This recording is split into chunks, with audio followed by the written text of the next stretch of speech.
백범 아저씨를 만나러 온 구순의 아이. 뭐 여기 해만 오는 게 따로 소금 없는데 내가 내년에 못 올 것 같아.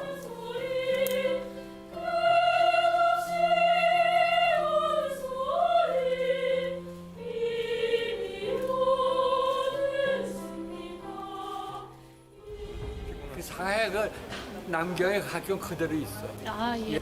사실 지금 생존자 중에 백범 선생님으로부터 비염을 받고 이렇게 저걸 데리고 다니면서 먹을 것도 사주시고 너무 그렇게 사랑을 받던 사람은 생존자 중에 내가 마지막일 거야. 그 층계에서 동네 중국 애들하고 놀다가 엄마한테로 오잖아요. 그러면 하던 말 그대로 중국말로 엄마 뭐라 이렇게 얘기를 하죠. 그러면 엄마는 대답을 안 해요. 한국말이 나올 때까지. 독립을 위해 일제의 감시와 공습 속에서도 멈추지 않았던 대한민국 임시정부의 여정. 그 길에 아이들도 있었다. 아이들은 무엇을 보고 듣고 전했을까? 아이들의 눈을 통해 본 임시정부와 독립운동가들의 이야기.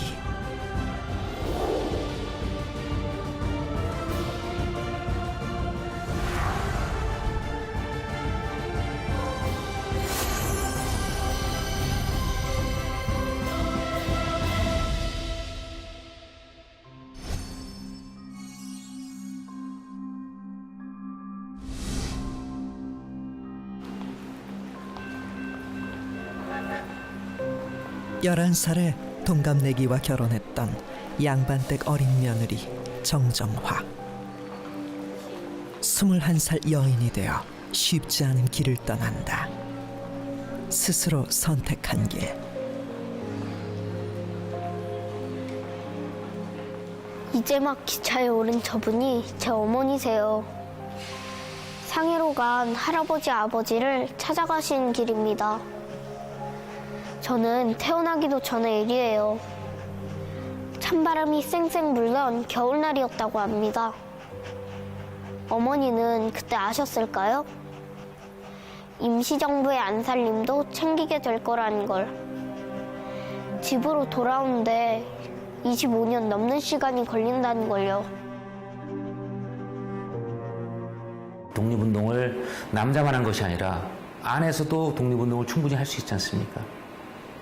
밥하고 빨래하는 것이 단순한 가사노동이 아니라 공동체의 주요한 사람들이 마음껏 독립운동을 할 수 있게끔 그런 역할을 정정화 여사가 했고, 또 하나는 아래 위, 특히 이제 어른과 뭐 중년층, 그다음에 지금 어른 아이들을 아우를 수 있는 그런 구심점 역할을 정정화 선생 같은 분들이 했던 것이지요. 정정화의 시아버지 김가진은 대한제국의 대신이자 조선 독립을 위한 비밀단체 대동단을 이끌던 인물. 그 당시에 이런 내시면 상노인 중에 상노인이죠. 지금으로 치면 90노인이에요. 그러니까 한 사회에 가장 유명하고 가장 그 나이도 많고 직위도 가장 높은 곳에 있었던 분이 그러니까 모든 것을 버리고 망명했다는 점에서 사실은 굉장히 충격적인 사건이었죠.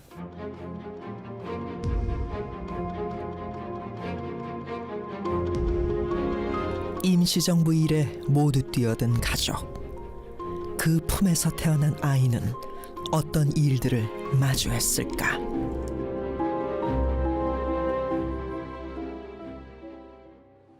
당시 조국 독립을 열망했던 독립운동가들은 상해로 모여들었다. 중국 내 프랑스 자치구역으로 그나마 일본의 감시로부터 자유로웠던 프랑스 조계에 임시정부가 둥지를 틀었기 때문이다.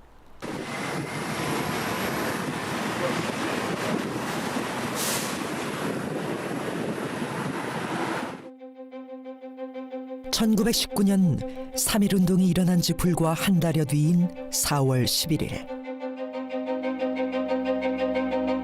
각도 대표들은 지금의 국회인 임시의정원을 열고 국호를 정했다. 국호는 대한민국.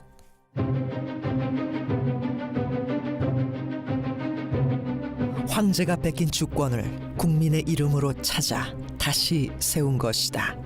반만년 역사 동안에 국민들이 국가의 주인 노릇한 것이 없죠. 1910년 대한제국이 망하지 않습니까? 대한제국이 망할 때까지 국가의 주권은 군주한테 있었습니다. 근데 지금 우리 국민들이 주권을 갖잖아요. 그게 바로 1919년에 대한민국 임시정부가 수립되면서 그런 거죠. 임시정부의 첫 번째 헌법. 임정 요인들은 이 헌법에 평등하고 자유로운 민주공화제, 대한민국의 모습을 담았다.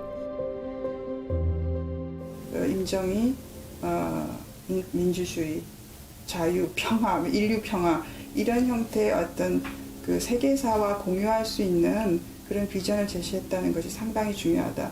그래서 나라는 망하고 있었지만 19세기 말에 당시에 그 지식인들이나 지도자들은 선각자들은 상당히 깊은 나라의 장래에서 고민을 했던 것이 아닌가. 당시 임시정부는 세 곳에 흩어져 있던 상황. 상해로 힘을 모은다. 태극기가 펄럭이는 벽돌 건물. 새 임시정부가 하나로 합쳐진 곳이다. 통합된 임시정부 안에서 임정 요인들이 품었을 기대와 열정을 떠올려 볼 수 있는 곳. 그러나 안타깝게도 정확한 위치는 최근까지도 알 수 없었다. 어디쯤이었을까? 상해에서 오랫동안 한인사 연구를 해왔던 김광재 연구관. 중국의 거듭되는 도시 개발과 지번 변경으로 베일에 쌓여있던 하비로 청사의 위치를 최근에 확인했다. 하비로 321호라고 하는 이제 그 주소는 이제 확실하게 이제 밝혀지고요.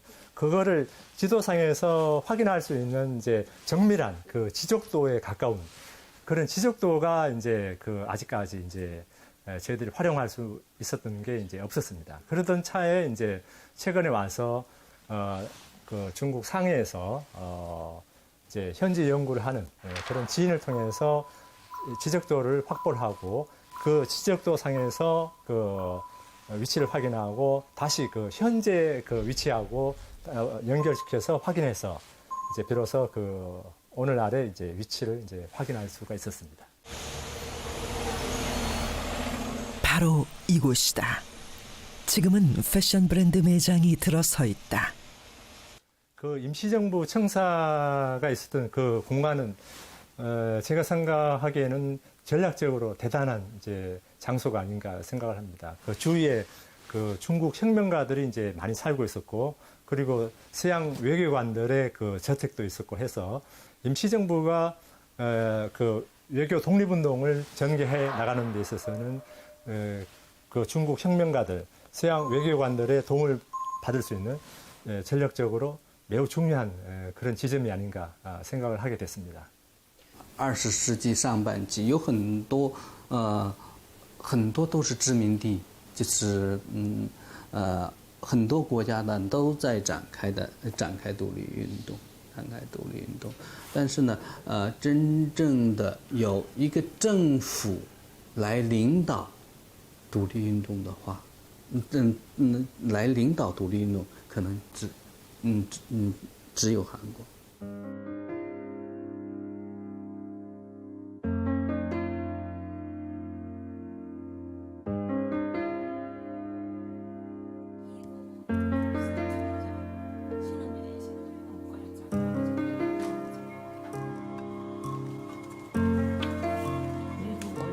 상해 임시정부로 모여들던 사람들 중엔 신혼 부부도 있었다. 양우조 최선화 부부, 미국에서 방직학을 공부한 청년과 이화여전에서 영어를 가르치던 여성의 만남. 그분들은 세상적인 이런 뭐 호감하고 출세하고 그런 거에 대한 관심이 애초에 없으신 것 같아요. 공부한 것도 방직을 한 게 이거 전 국민에게 옷을 입히겠다 그 생각으로 방직학을 했어요. 엄마도 그때 미국 유학을 가려고 준비 중이었어요. 그런데 이거 포기하고 저기 아버지한테로 가서 결혼하셨죠. 그런데. 방직 공장보다 나라의 독립이 먼저라 생각한 양우조. 1929년 임시정부에 뛰어든다. 최선아 역시 결혼 후 여성단체를 만들고 활동하는데 힘을 보탠다. 부부는 임시정부에서 활동하며 두 딸을 낳는다. 아니 저도 막 흘려 쓴 건. 그리고 아이를 키우며 특별한 기록을 남긴다. 육아일기다. 제시의 일기라는 육아일기 속엔 중국 대륙을 떠돌았던 망명정부의 고단함과 긴박함, 가족에 대한 사랑까지 눌러 담겨 있다. 미국 유학 당시부터 들었다는 가방. 중국 대륙에서 생사고락을 함께한 이 가방 속에 제시의 일기도 들어있었다. 오래된 가방 속 일기는 제시의 딸을 통해 세상에 나왔다. 임시정부 요원분들이 다음 세대들을 위해서 본인의 안락한 생활을 포기하고 이렇게 고생을 하셨다는 그 사실을 저는 다음 세대나 많은 사람들한테 꼭 좀 보여주고 싶었습니다.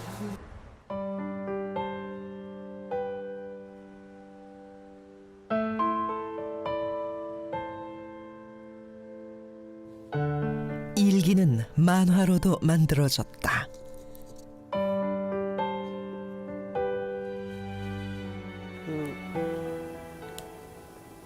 무엇보다 이제 제시 일기 안에서 보면 이제 생사를 오가는 와중에서 그런 일기를 썼다는 것에 놀라울 뿐더러 이제 그 안에는 이제 가족에 대한 사랑이 많이 담겨 있는 부분이 많은데 일기가 가지고 있는 어떤 그런 뭐 사소하지만 되게 일상적인 기록에 대한 그런 것들이 그때 당시에 그런 감정들이 느껴 있어서. 일기는 임시정부가 떠난 피난길에서 시작된다. 공수 때가 언니도 어렸고 나도 애기고 그러니까 그야말로 보물이죠. 다 놓아도 이 애기 둘은 하나씩 보관을 하고 방목으로 피난을 가셨죠. 아기 얼굴에 벌레라도 들어가면 어떡하죠? 가재수건으로라도 덮어야겠어요.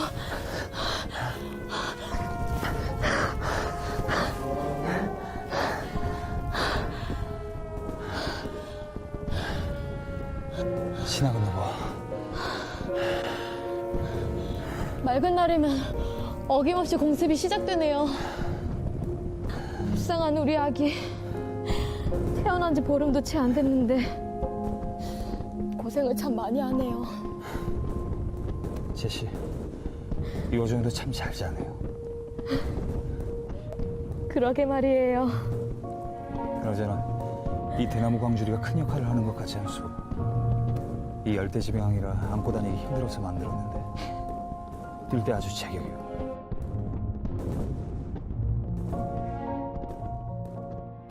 태어난 지 보름도 안 돼. 임시정부 피난길에 같이 오른 광주리 속 아이가 저 제시입니다. 중국인지 대한민국인지 피난길인지는 알지 못했지만 저는 그 순간 제가 할 수 있는 일을 했습니다. 잘 자고 엄마 아빠와 눈을 마주치고 힘껏 손과 발을 움직여보는 인류. 그런데 엄마 아빠는 제 이름을 왜 제시로 하셨을까요? 아기 이름은 제시라고 지었다. 집안의 돌림자가 제자인데 제시라는 이름이 생각났다. 영어 이름이다.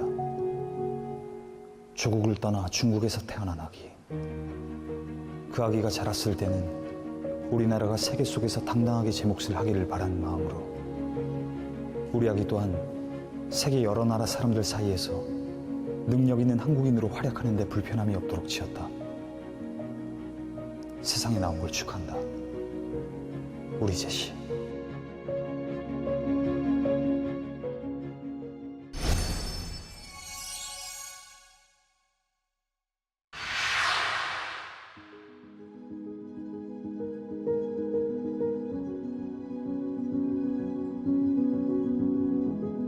임시정부 요인들의 삶은 녹록지 않았다. 끼니를 잇는 것조차 어려웠다. 늘 재정곤란에 시달렸던 임시정부 요인들은 생계를 위해 일했고 노동으로 얻은 임금 중 일부는 임시정부 재정에 보탰다. 그 당시 상해 코리안타운에 있었던 상당히 많은 사람들은 심지어 뭐 야채 장수 윤봉길 의사처럼 그다음에 아이스크림 판매원이라든지 또는 영국인 공장에서 노동자로 일하는, 예를 들면 정현석, 정암이나 백정기 의사 같은 경우는 영국인 공장에 가서 노동자로 일하면서 나중에 노동쟁의에 휘말릴 정도로 다 몸을 아끼지 않고 자신이 노동을 통해서 임시정부의 일말에 도움을 줄 수 있는 그런 직업들을 선택했던 것 같습니다. 자동이 어머니 계세요. 백범 선생님 오셨어요? 나 밥 좀 해줄라우? 아직 점심 안 하셨어요? 압류 해드려야죠. 자동이 좀 봐주세요. 얼른 해드릴게요. 자동아, 이리 와. 이 아저씨가 또 왔다. 맨날 밥 달라고 오고 이거 상 거지다. 그지? 무슨 말씀이세요? 참 신기하죠? 낯가림 심한 아이가 백범 선생님 품에서는 울지도 않고 잘 노니 말이에요.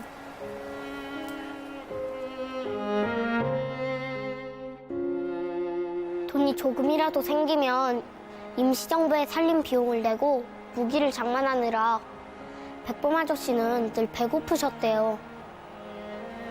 여기저기 다니시다 출출해지면 서너 시쯤 우리 집에 오셨대요.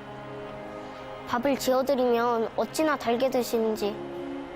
어머니는 빨리 형편이 좋아져서 더 나은 걸 해드렸으면 하는 마음이 간절하셨대요.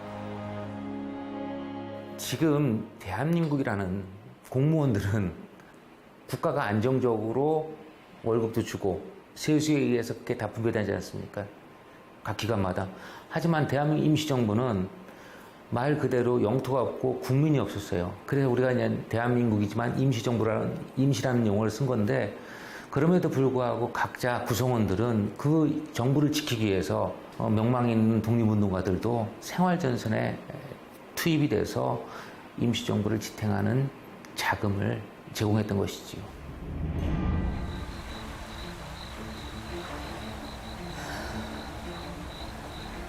저기 내 나라, 내 땅이 보이는구나. 내 나라 것만 몰래 숨어들어야 하니 적지나 다름이 없구나. 하루하루 힘들게 연명하다시피 하는 상해 생활. 불철주야 뛰어다니는 지사들도 생활은 해야 하잖아. 목구멍이 포도청이니.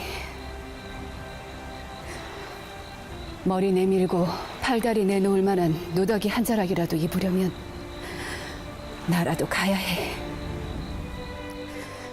겁이 없으세요. 그거에 이제 말하는 용감하다고 하는 게 그 딴 얘기 아니고 겁이 없는데, 겁이 없는 바탕에 하나가 낙천적인 것 같아요. 별로 두려움 없이 그냥 국내에 그 젊은 나이에 이렇게 여러 번 드나들면서 상당히 그 객관적으로 보면 어려운 일들을 했는데,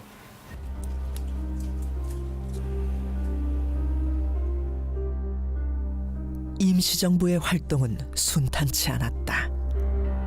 많은 이들이 찾아왔지만 재정 형편이 어려웠고 서로 꿈꾸는 대한민국의 모습이 달라 노선 갈등도 심했다. 많은 이들이 떠나갔다. 이때 임시정부에 획기적인 일이 벌어진다. 한인애국단원 이봉창이 도쿄 한복판에서 천황을 향해 폭탄을 던진 것이다. 일본군의 상해 점령을 자축하는 자리에도 폭탄이 터졌다. 연이은 한인 애국단의 의거는 일본군에게 큰 타격을 주었다.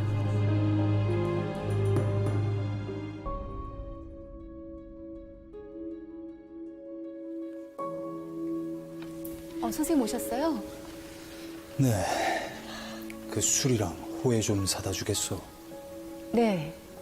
아, 손님이 오시는군요. 네, 점심 준비할게요. 자둥아, 엄마 밖에 나갔다 올게. 백범 선생님이 술을 사다 달라시네.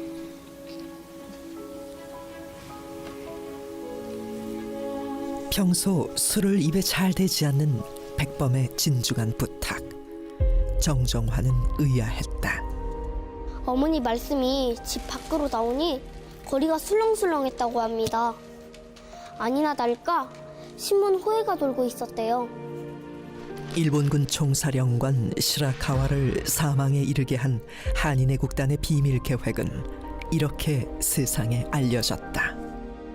어머니가 전한 호해의 내용을 전 나중에 알 수 있었습니다. 어른들은 그날 쓸쓸한 축배를 드셨습니다.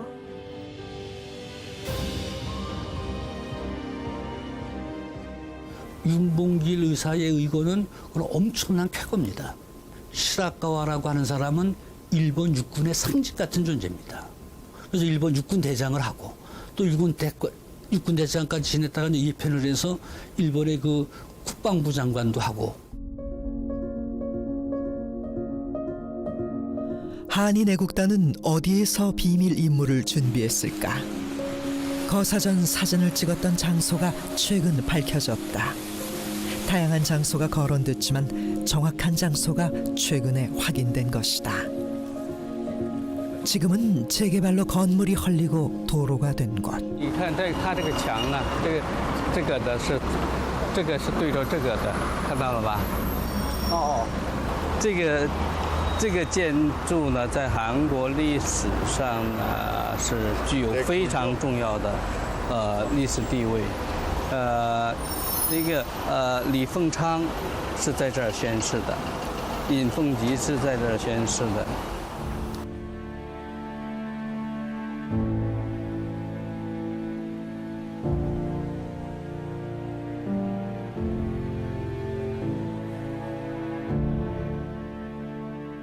역사적 장소를 확인할 수 있었던 건 추가로 발견된 1935년대 중국 지적도 덕분이었다.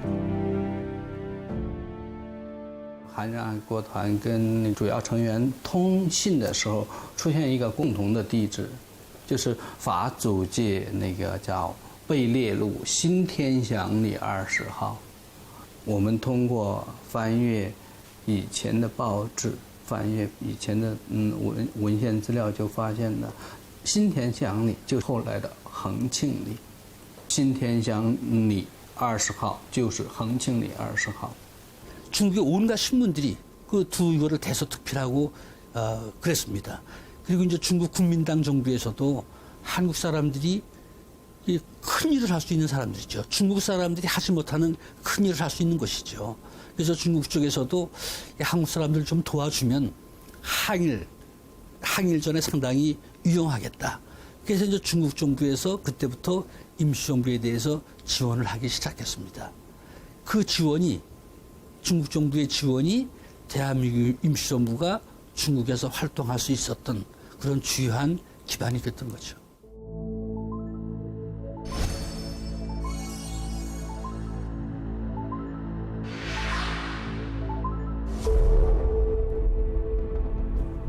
일본의 탐욕으로 시작된 중일전쟁. 임시정부의 피난길이 시작됐다. 일본의 상해 점령으로 프랑스 조계에 더 이상 머무를 수 없었다.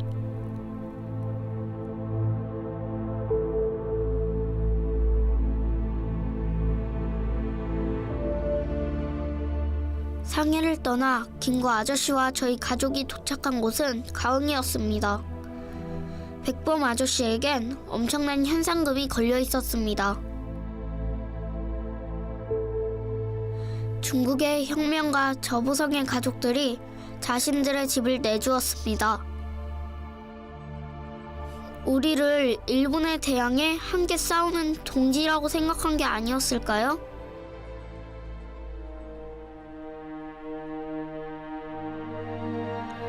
백범 아저씨가 머무른 방.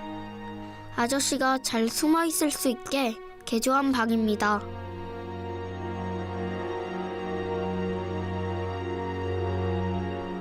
이 방엔 비밀 통로가 있었습니다. 아저씨는 이곳에서 광동 사람 행세를 하셨어요. 항상 긴장 상태셨죠. 위험한 상황이 생기면 사다리를 내리고 비밀 통로를 통해 뒷문에 있는 배를 타고 호수로 피하셨습니다. 안전을 위해 처녀 뱃사공과 위장 부부 생활도 하셨어요. 낮에는 배를 타고 호수를 떠돌고 어두워지면 돌아오셨죠.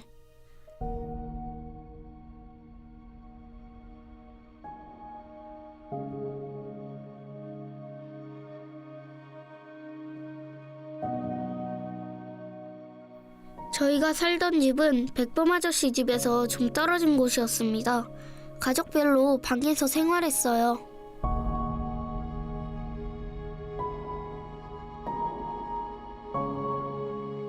임시정부 가족들은 대체로 함께 움직였습니다. 서로 큰 힘이 됐지요. 아버지는 여기서 임시정부의 일을 도왔고 어머니는 임정 가족들을 돌보느라 바쁘셨습니다. 백범 아저씨의 어머니와 신이 형도 함께 있었죠. 그러나 우린 곧 다른 곳으로 또 이동해야 했습니다.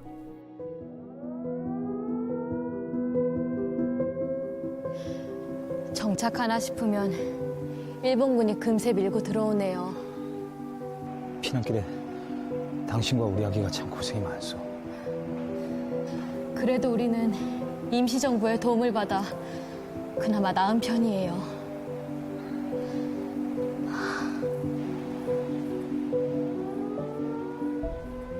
피난을 가다 배 위에서 40일간 지낸 적도 있었어요. 큰 목선이었어요. 끌어주는 배가 있어야 움직일 수 있는 배였죠. 배는 수많은 여울에 걸리곤 했습니다. 벗어나려다 실패하기도 하고 더 큰 여울을 만나기도 하고 힘든 항해가 이어졌죠. 저희보다는 부모님들이 힘드셨어요. 하지만 저희는 모든 것이 놀거리고 즐길 거리였죠. 예를 들면 피난 갈 적에 배 위에서 40일 지낸 일이 있어요. 그것도 아주 제대로 된 배가 아니고 목선이에요. 큰 목선이지. 그러면 그걸 기선이 끌고 올라가는데 그러면 그게 어른들을 그 좁은 데서 밥을 해서 잡먹고 뭐 모든 게 얼마나 불편했겠어요. 이게 힘들고 다 어려웠는데 지금 그때 생각하면 나랑 공배대 애들은 세상에 자꾸 배가 떠나서 오늘은 여기 있는데 내일은 또 다른 지역에 가서 새로운 구경을 오고 그 배 위에서 한 달 이상 지낸 기간이 재미있었어요.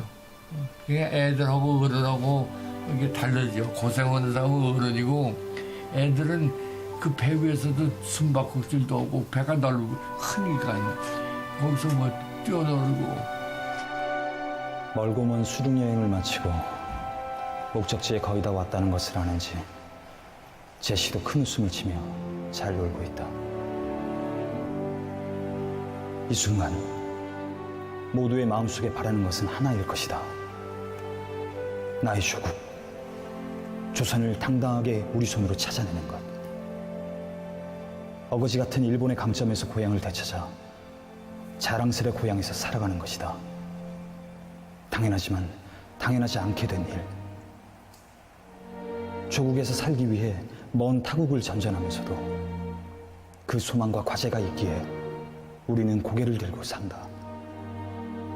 나라 이름 민족이 아니라 나라를 되찾으려는 열정의 민족으로 살고 있기에 낯선 중국인의 눈빛 한 번에도 흔들리지 않을 수 있는 것이다.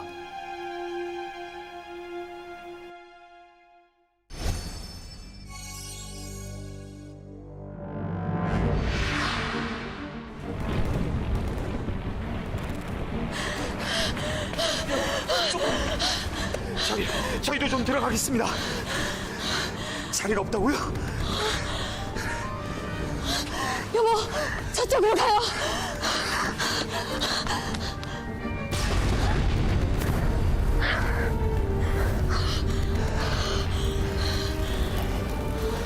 여보, 우리가 있던 집이 불타고 있어요. 저기 좀 보시오. 아까 우리가 들어가려고 했던 굴이에요. 다 무너져 내렸어요. 그 사람들은 어찌 되었을까요?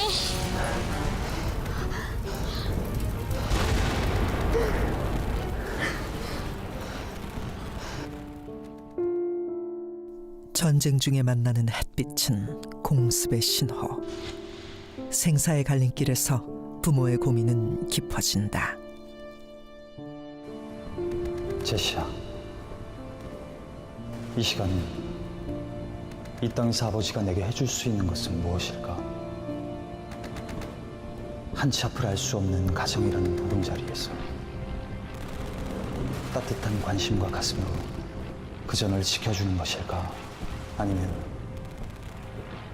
아버지의 선택을 물려주며 어쩔 수 없이 감수하라고 하는 걸까? 내가 훗날 이국을 떠돌면서 살았던 이유를 묻는다면 그건 너의 미래를 위해서였어 라는 짧은 한마디로 이해시킬 수 있을까? 그것이 독립성취라는 간절한 우리의 소원을 담아낼 수 있을까?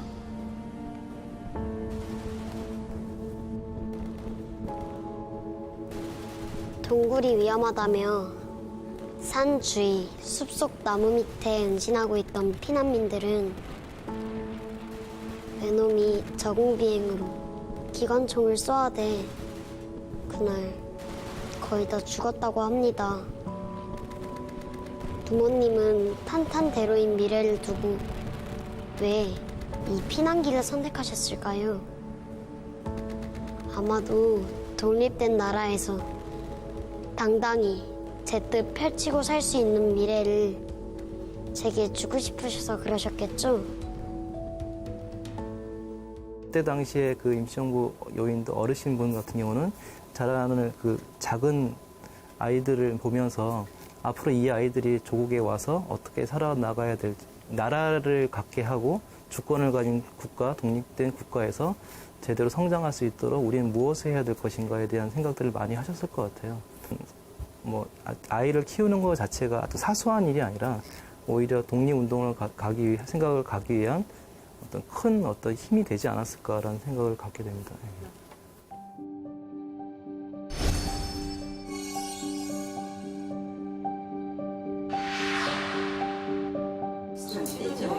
신혼여행. 내가 난 날. 내가 났을 때 그때 그러니까 1호방, 2호방 이렇게 쭉 있을 때인데 김구 선생님, 그다음에 조소왕 선생님, 이시영 선생님 이런 분들이 다 옆에 계셨는데 한 방에 다 모여서 그러니까 아기를 낳는다니까 시를 따지시는 거 아니에요, 옛날 분들. 그랬는데 신기하게도 요 시간에 우리나라를 구할 인재가 난대요. 그래서 너무나 이렇게 기대하고 기뻤는데 지가 낳았어요. 낳았는데 딸이에요. 요새는 또 모르겠는데 그때만 해도 딸이면은 이렇게 되잖아요. 그래서 많은 실망을 하셨다. 그 부분. 그리고 아버님은 그러셨던데요. 그 아들, 딸보다도 한 사람의 독립운동가가 이렇게 절신한 그때였다. 임시정부에게 아이들은 미래였다. 교육의 의무를 헌법에 담았던 임시정부. 학교 틀인데 건물 없어졌습니다. 건물은 없어져 있는 거. 네. 임시정부 최초의 공립학교는 이제 그 터만 확인할 수 있다. 1935년 일제의 탄압으로 문을 닫을 때까지 배출한 졸업생은 약 240명. 당시 교장 선생님들은 대부분이 아니라 다 독립운동가들이었죠. 그 당시에 일본인처럼 행색이 있으면은 어린아이들이 손에 손을 잡고 그 사람들을 못 오게끔 했다는 거예요. 놀이처럼. 그 아이들이 결국은 자라서 중요한 인재가 돼야 되는데, 그 대표적으로 제가 도산 안창호 선생을 한 말씀 드리면, 도산 안창호 선생은 상해에 있을 때 아이들이 태어나면은 그 누구보다도 소고기를 사들고 갔답니다. 왜냐하면은 망명정부에서 아이 한 명은 굉장히 중요한 동량이잖아요. 인재고. 아이들은 독립운동도 지원했다. 인생학교의 그 활동 가운데 이제 그 학생들의 자치 활동이 이제 많이 있었습니다. 그래서 소년 척후대라든지 오늘날의 그 보이스카웃에 해당하는 이제 그런 활동인데요. 3.1운동 경축 행사라든지 이런 큰 행사가 벌어지면은 이제 어른 독립운동가들을 도와서 전단을 이제 배포를 한다든지, 그리고 행사장 주변을 이렇게 지킨다든지 하는 그런 간접적인 독립운동을 많이 수행을 했습니다.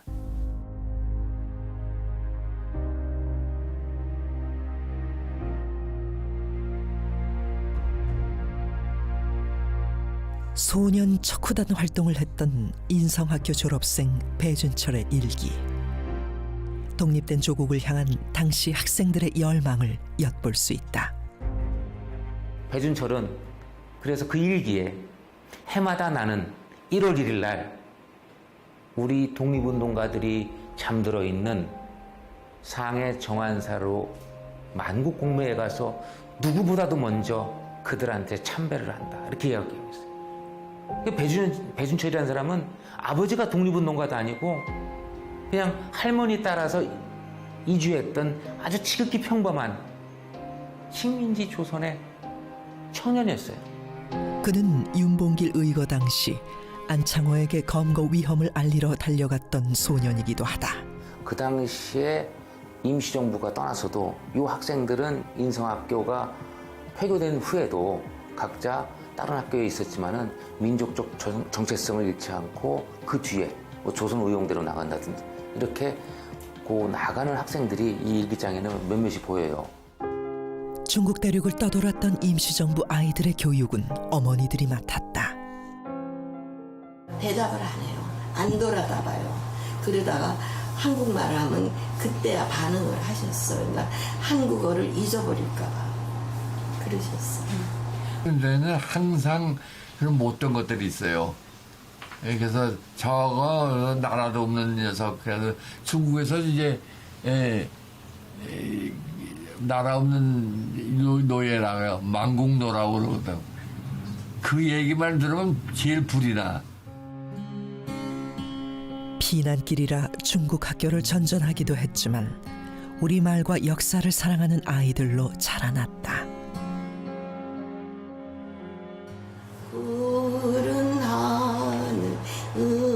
부모님이 불러주셨던 노래를 들으며 자매는 돌아갈 조국을 상상했었다. 세월이 흘러 같이 노래를 부르던 언니는 없지만 노래만은 또렷하게 기억한다. 감사합니다.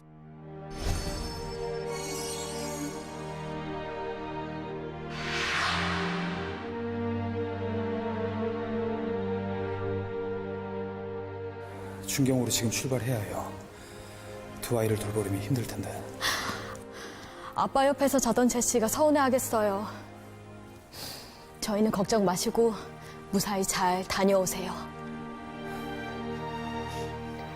어른들은 눈, 코, 뜰 새 없이 바빴습니다.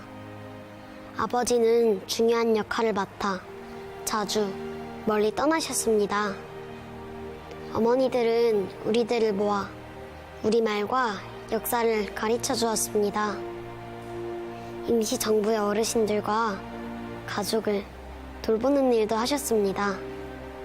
우리가 하는 일은 그저 어른들의 모습을 보고 배우고 어른들의 길을 같이 걷는 것이었습니다. 공습 경보가 울려 피신할 때도 아버지가 안 계실 땐 무섭고 허전했습니다. 동생과 어머니의 손을 꼭 잡고 있었지요.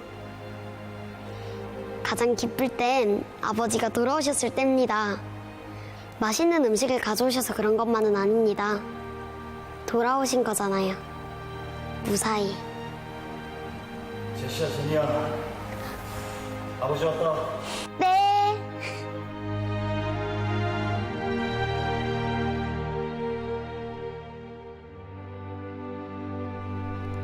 임시정부가 긴 피난길 끝에 정착한 곳은 중경.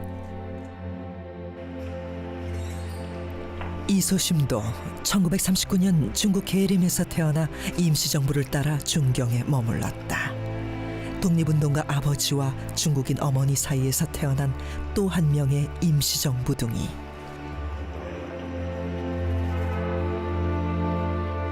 그녀의 아버지는 한국광복군 제1지대 대장 김원봉의 비서 이달이다. 일본 유학 후 중국에서 독립운동에 매진했다.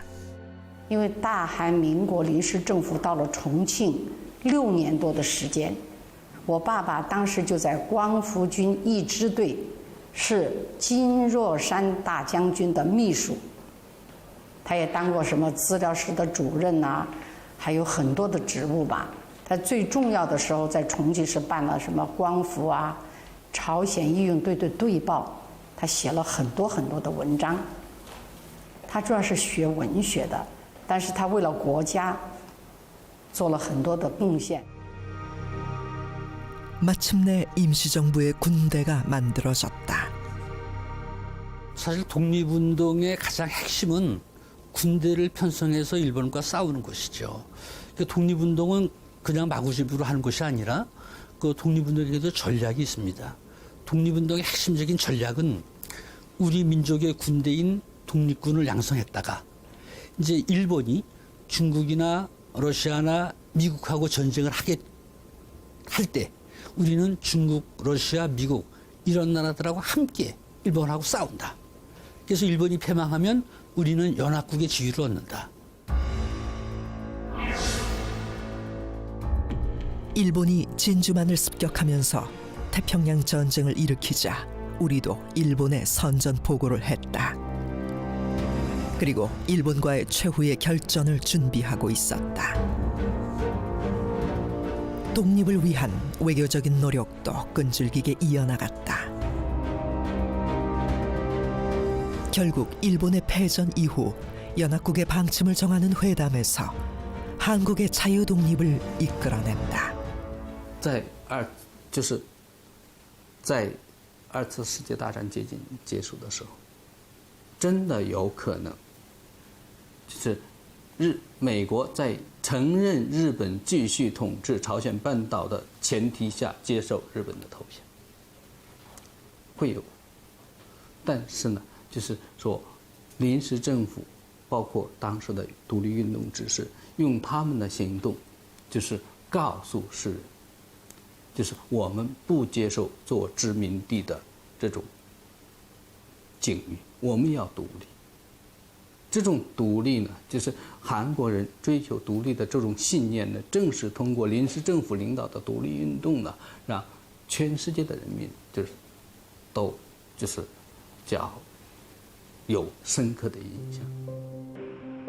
중경에서 임시정부는 광복을 위한 체계적인 준비를 했지만 이소심은 슬픔을 겪게 된다.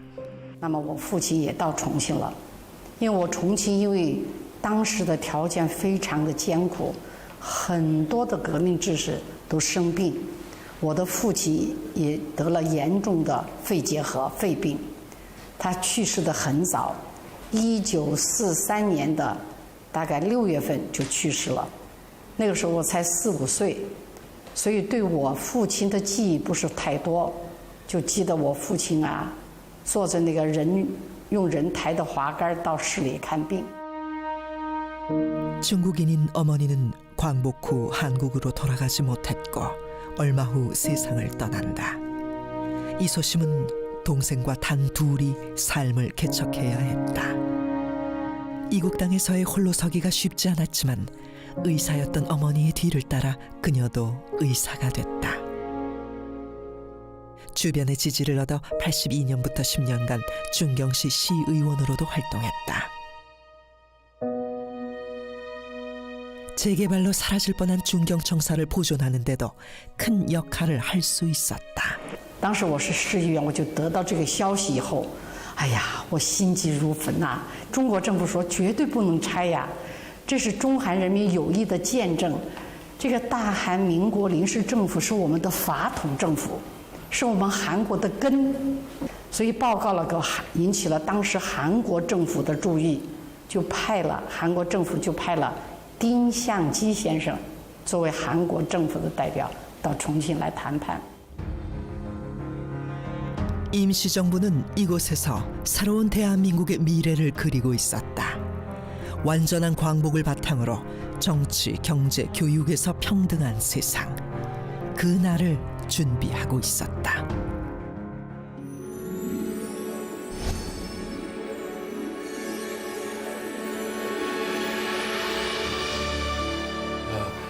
그날 저녁 한 9시 조금 못 됐을 거예요. 원흥이 12시에 그 히로이도 일본 천하의 황복문서 황복부에 정식으로 방송을 했거든. 황복을 한다고. 근데 그게 그 당시에는 중경에 뉴스로 호외가 나온 게 저녁 8시나 돼서야 나온 거예요. 8시간이 지낸 다음에. 근데 그런 그때 내가 아주 흥분해가지고 거의 그날 밤은 길거리에서 중국 사람들도 그런데 길거리에 많이 싸돌아다니고 새벽 2시쯤 이제 집에 갔는데 근데 그날은 참 감격스러웠어요.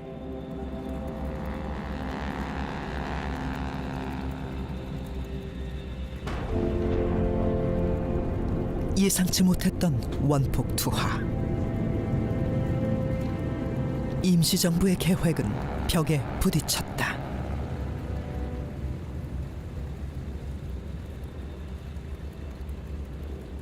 그토록 기다렸던 광복. 하지만 마냥 기뻐할 수만은 없었다. 일본이 1945년 8월 15일 날 항복하잖아요. 근데 그 항복이라고 하는 것이 독립운동, 특히 임시정부나 한국광복군 쪽에서는 너무나 아쉬운 거죠. 그 미국 OSS하고 훈련을 해서 군에 이제 진공작전을 추진할 텐데 OSS 훈련을 받은 광복군 그 대원들이 훈련을 마친 게 45년 8월 4일 날입니다.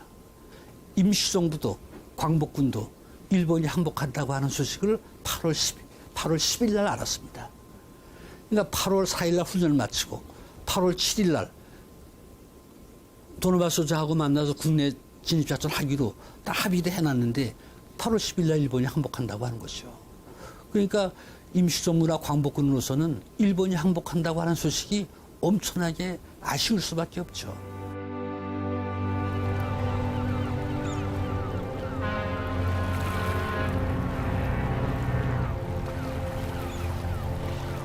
엄마, 여기가 우리나라야?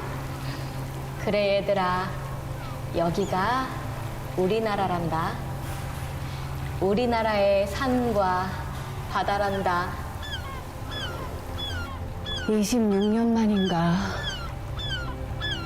이렇게 광복이 돼서 돌아오게 될 줄이야.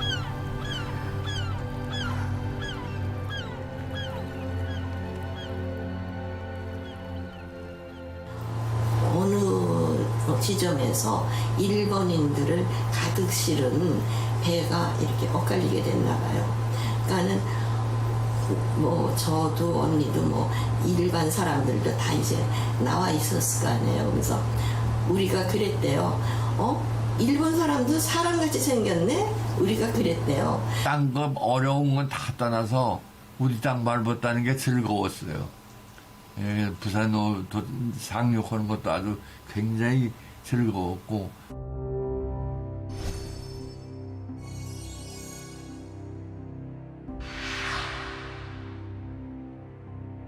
조국에 돌아온 아이는 우리 땅에서 또다시 격변의 시기와 마주한다. 한국전쟁 중 아버지는 납북되고 아버지 소식을 알아보려던 어머니는 부역죄로 몰려 감옥에서 고초를 겪었다.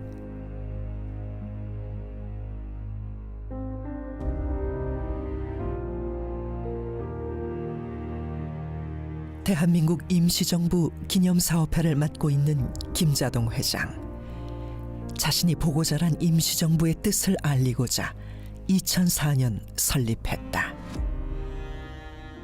임시정부에 관여한 분이 여러분인데 그중에 자손들이 그렇게 여유가 없으면 자기 아버지 기념사업도 자기 할아버지 기념사업을 못 맹긴다 이거예요. 그런 사람들 아울러서 하나 맹기면. 신문기자로 젊은 시절 분단의 역사와 현대사의 굵직한 사건들을 기록해온 김자동.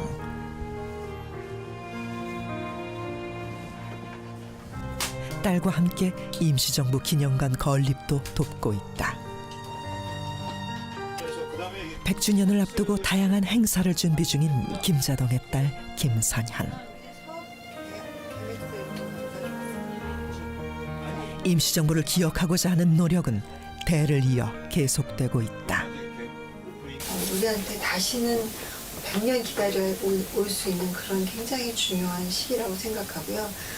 얼마나 많은 그 선조들이, 선열들이 정말 피 흘리고 자신의 젊음을 바치고 일생을 바쳐서 그래서 우리에게 남겨준 그런 주권이고 나라인지 그걸 우리가 제대로 배우고 또 생각해보고 감사해야 되는, 그래서 그것이 우리나라의 새로운 100년을 여는 그런 시대정신으로 정착할 수 있는 그런 계기로 만들어야 된다고 생각합니다.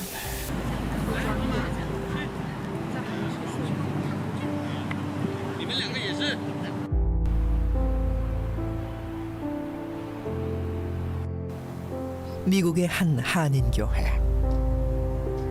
재미교포 학생들에게 한국의 역사와 문화를 알리기 위한 캠프가 열렸다. 미국 한국학교에서 역사와 문화를 가르치는 선생님들이 모여 운영 중인 캠프. 제시의 딸 김현주도 이들 중 하나다. 광복 후 할머니는 일찍 세상을 떠난 할아버지 대신 학생을 가르치며 생계를 꾸렸고, 엄마 제시도 미문화원 등에서 한국을 알리는 일을 했다.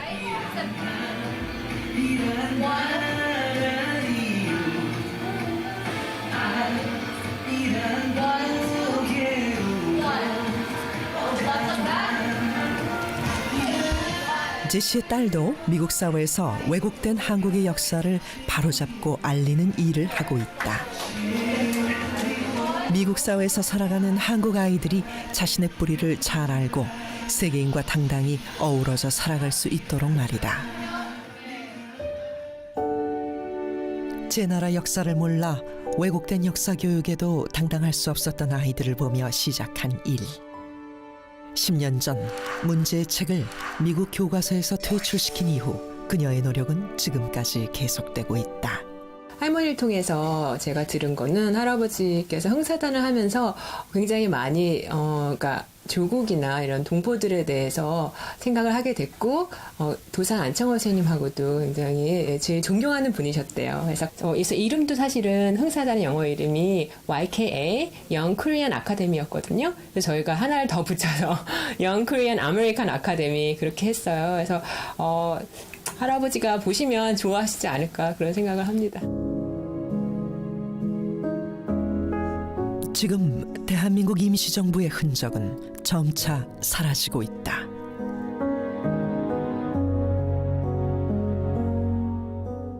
임시정부의 법통을 이어받아 살아가고 있는 우리들이 기억해야 할 것은 무엇일까? 1960년대 이후에 엄청나게 놀라운 경제 발전을 이뤘다. 한강의 기적이다. 기적이 어디서 왔겠냐? 저는 그 기적이 바로 그 독립정신에서 왔다. 바로 이 정신이 우리 민족들한테는 엄청나게 큰 자산이 되고, 그것이 바로 남북 문제를 해결하고 또 우리 민족이 앞으로 발전하고 번영할 수 있는 그런 엄청난 재산이 된다. 그러니까 독립운동가들은 어리거나 뭐 나이가 많거나를 떠나서 어쨌든 나를 버리는 길을 택했던 사람들이죠.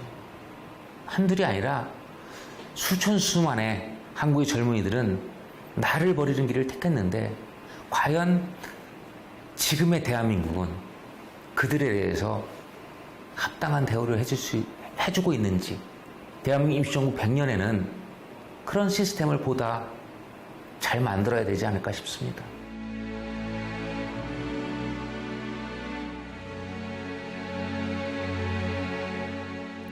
대한민국 임시정부가 꿈꾼 나라는 어떤 나라였나? 총 맞아 죽고 업어 죽고 못 굶어 죽은 사람이 부지기수 아닙니까? 맞아 죽고. 그 사람들의 헬조선 흑수저 만들려고 독립운동 했겠습니까? 공평한 대한민국이 되기를 바라는, 그게 임시정부가 꿈꿨었던 나라.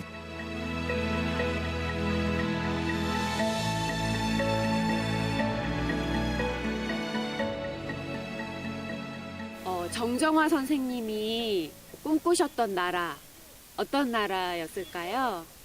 통일된 나라, 평화스러운 나라, 그러고 3천만 동포가 다 함께 잘 살 수 있는 그런 나라를 바라셨죠.